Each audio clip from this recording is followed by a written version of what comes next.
Welcome back to another episode of Goalie Training Pro TV. This week we are talking about getting better at your shuffles so that you can hold your edges longer, play with more patience, and move with more efficiency. Let's go. If you're a goaltender, then you know you are playing a lifelong game of cat and mouse with the skaters because they find ways to score on us. We find ways to stop the shots. They find a new way to score on us. We were loving life with the butterfly because it took away the bottom of the net. And if you can't shoot at the bottom of the net, so now they're picking the corners. So that's why it's so important that we be able to hold those edges, move from your skates, get square to the puck, get set for the shot without just by default dropping down into your butterfly, because they're smart and they'll pick the corners and it'll frustrate the daylights out of you. So let's help you become a better shuffler. I got 4 drills for you today that are going to help you do exactly that. Let's get started.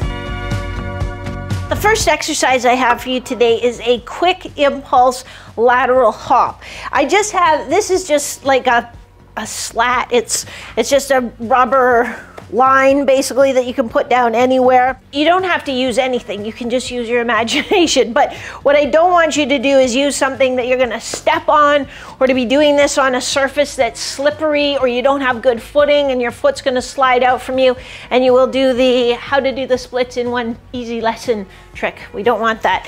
So something you're not going to trip on, good traction. But what we're going to do is get sort of a medium wide stance. So just outside of hip width stance, maybe a double hip width stance.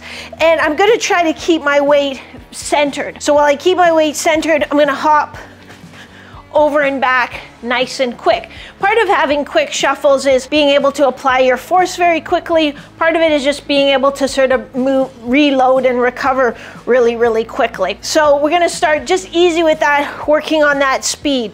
What I don't want is you to lean away as you do that. So we're not going to shift the weight to this leg. If anything, we want to keep it a little more over this lead leg, over and back. As you get more comfortable with that, quick with that, okay, I've got it, then get a little bit wider. But again, not shifting away, staying in the middle, because it's important that not only that you can shuffle from this position, which is going to be your typical shuffling position, but also that you have some shuffleability in those outer ranges. For that one, you're going to do 2 to 3 sets, about 6 repetitions, quick over and back. And then once you get really familiar with it, you can just load them, and instead of doing that little reset that I want you to do in the beginning, you'll just link them together. Drill number 2. That was a pretty good boot, actually. Proud of myself. Drill number 2, we're going to work again on this sort of pushing and pulling. So we're going to get different ways to work on it. You will need either a socked foot that's going to slide on the floor, or a little glider disc. I'm going to use a glider disc because my foot's not going to slide very well on the turf. So you're going to just put your foot, your trail leg, on the glider, and then my weight is over this lead leg, and I'm going to just pull myself along in a quick little hop. I am not trying to do a big, humongous lateral hop. I'm trying to get that speed and that quickness. So recovering my leg quickly, putting the impulse into the ground quickly. Staying low and staying nice and stable in my body. You're gonna do 2 to 3 sets of about 10 each way. So then when I get down here, I'll switch to my other leg, pull myself back this way. That helps us use our adductors to kind of pull, our groins to pull, but we also want to use our lateral hip, our glutes, to push us along. So now I'm going to switch it up. I'm going to have that glider under my lead leg, and now my trail leg is the pusher. So I'm still here, I'm nice and low, and I'm going to push myself down that way, push myself back the other way. Again, they're quick little pushes. I don't want my body bobbing up and down. I want to stay in that low, stable position. Pay attention to what your hands are doing. We don't want them swinging all over the place, is the point I'm trying to make. You're going to do 2 to 3 sets of 10 each way, down and back.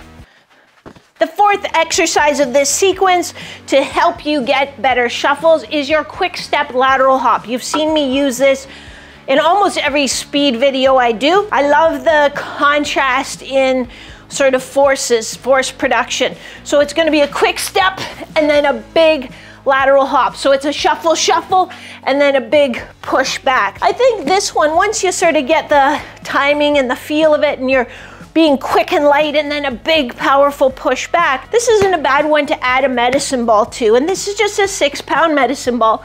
You don't have to grab, there it is.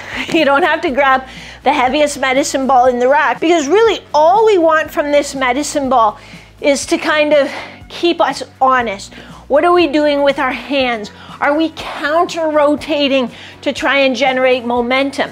If I was working on rotary power in my core, maybe I don't mind that counter rotation. But in this exercise, working on some lateral speed, I don't want it. So we'll be here, just in our nice stance, quick step, quick step. So what you're looking for, this ball should basically be as if it was attached to my belly button. When I get over here, I don't want it rotating this way.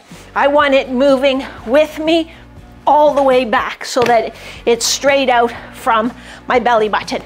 Belly button. What a word.